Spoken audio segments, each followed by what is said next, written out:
উপর চলে গেল, ফারুক আজম চলে গেল, চলে গেল।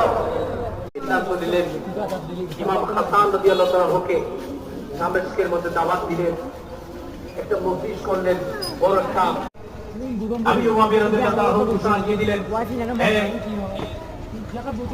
দামেস্কের মানুষ তোমরা শুনো, কিন্তু এই দামেস্কের এই গভর্নর দায়িত্ব আমি যদি চলে যাই, এটার দায়িত্বের ভার লা ইলাহা আল্লাহ আল্লাহ।